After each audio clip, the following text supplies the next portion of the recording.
And I'm back with another Cold War Zombies video, and as you can see, this one's going to be about Victis and where they've been within the storyline for Cold War.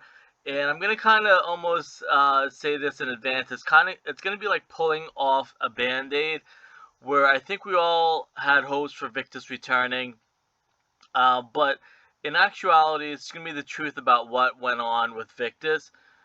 So as you guys know, it's been tradition ever since World at War Zombies that Treyarch and Call of Duty kind of take some inspiration from a lot of different things, and a part of that is the fan theories. So it was probably, and this all goes, and it can be proven by videos that are on YouTube.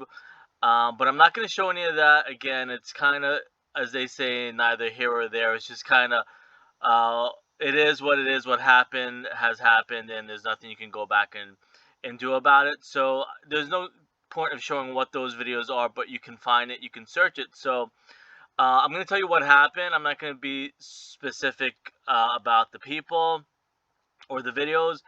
So what basically happened with Victis is it was a fan theory that Victis, and all of it played out the way it was supposed to play out. And it's continuing playing out the way that it was intended to play out. And this also reminds me of the movie Misery. It's a Stephen King book, and the fact is, if you don't like the way a story ends or turns out, you can't really, or you shouldn't really worry about it or do too much about it. If you watch that movie, it's about a crazy fan that doesn't like the way a movie or a book, I think specifically, ended. So she captures like the author and tries to have him rewrite the story. So with all that being said, just keep in mind this was already written years in advance before Tag the Toe and Black Ops 4 even happened. And the story goes that, and again, this is all done through research, and it can be proven if you go watch videos on YouTube and you know what to search the right way. So what basically happened, there was a YouTuber or a fan slash YouTuber, not even necessarily a big YouTuber. They had a plan or a layout plan or a blueprint for what they would want to happen to Victis, and within his or her plan, it was that Victis was going to sacrifice their lives for Primus and Ultimus, and they were all gonna, I believe, die at the same time. I don't know, and I probably should have rewatched the video, but I watched it a couple months ago, so I'm vaguely going off memory. So I don't remember. I think it was supposed to be the end of the Aether, how this person had imagined it to be. And as you can see, what happened in Tag Team, and it kind of played out the exact same way. So you can't argue that it's not real, it didn't really happen, that's all bogus. It literally played out the way that this person wrote the story, or fan fiction, wrote it out to happen, where Victis ultimately were gonna sacrifice their lives for Primus and Ultimus, to end off or close off the Aether storyline. And everything pretty much played out the way, again, it was supposed to, how at the end of Tag Toten, Primus ends up sending, or I guess backstabbing, betraying Victis, and end up sending them to the Dark Aether, which ultimately is kind of them dying, because Purgatory and the Dark Aether are kind of synonymous with each other, meaning that they're kind of one of the same, where everything that died in the original Aether story gets sent to the Dark Aether, which is kind of sort of like a purgatory where everything is. So up until this point, they're pretty much dead. They're just in purgatory. Now, as you kind of probably know from Mob of the Dead and a couple other things, when you go to purgatory, you probably have a chance of coming back out. And so that's kind of where we're at right now.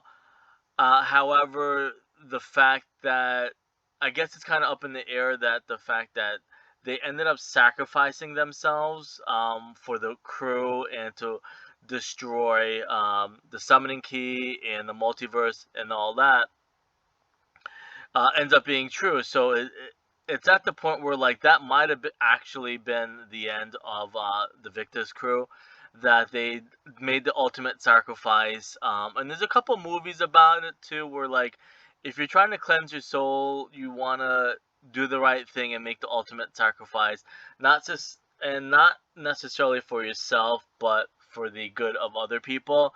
And that's kind of the way you would kind of sort of get into heaven. I know there's kind of contradicting storylines where like we're kind of seeing the Dark Ether almost like hell and purgatory, but then if like how do they sacrifice themselves for the Permis crew, why do they end up in hell? So there are some conflicting storylines, but the bulk of it, the majority of it, was taken from a fan fiction, how they were going to ultimately sacrifice themselves. um, Now, it could be that they ended up in hell, or they ended up in heaven, and that could be the ultimate final end for them, as the trailer kind of mentioned.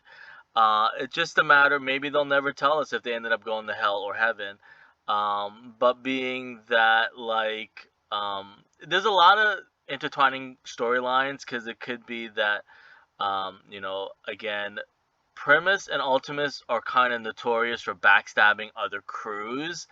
I don't know necessarily if you want to even think of Call of the Dead as an example, but you kind of look at it in the bigger picture, and like, that's what I'm saying. It's kind of like pulling off a band-aid, where like people have their beliefs about Primus and Ultimus, maybe even Maxis and Monty and the children and stuff like that. Primus wasn't exactly the best people in the world. They backstabbed a lot of people throughout the years. Some of the crews that you see in the story, and then some of the crews that you don't see in the story. So you look at how they used people throughout the years. They used the Call of the Dead crew to set them free, to help them out. They used the Shadows of Evil crew to help them, defeat and get the summoning key and stuff like that. You look at Primus, and then you look at also the big one that's kind of looming in the background is the Chaos crew. Again, I'm trying to let people know the Chaos crew, Scarlet, Primus were buddies at one point, and Primus again has a track record of backstabbing crews and other people. And that's the thing with trolls and what I call big channel simps. They don't want to come to reality, and that's why I put the misery analogy in there. That like no matter what the story is, and I think Jason Blundell said it himself, is people are gonna want to believe what they want to believe regardless. But the track record, and this is like literally what 4 or 5 examples. You look at Victis, probably even Ultimus, Call of the Dead crew, Mob of the Dead crew? I'm not even sure, but definitely Shadows of Evil crew. How they backstabbed all these crews to better themselves.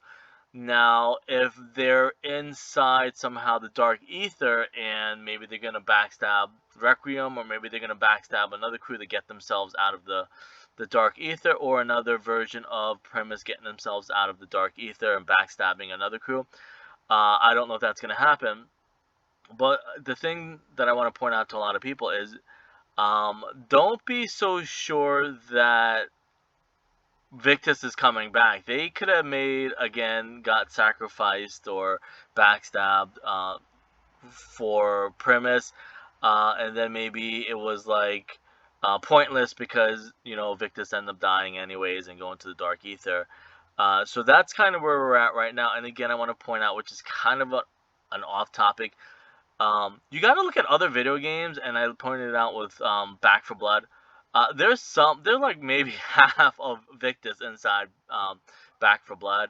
So you do want to kind of look at some other stuff, and we might not get them necessarily in a Call of Duty game, but they pretty much might pop up in other video games and stuff like that, and vice versa, where other video game characters or movie characters are going to pop into uh, Black Ops and Cold War and stuff like that, and Vanguard. Now, there are a couple of steps that we're going to have to go through before we even have a chance of seeing Victus, if all of this doesn't matter. And Victus only kind of shows up in the fractured universe, or fractured Earth, I guess they're calling it. So I don't know why people think that Victus is just gonna pop out of nowhere. it's a storyline that's gonna have to evolve if, in fact, they're not dead for some reason, or they're gonna get out of the Dark Aether. And again, Dark Aether symbolizing purgatory.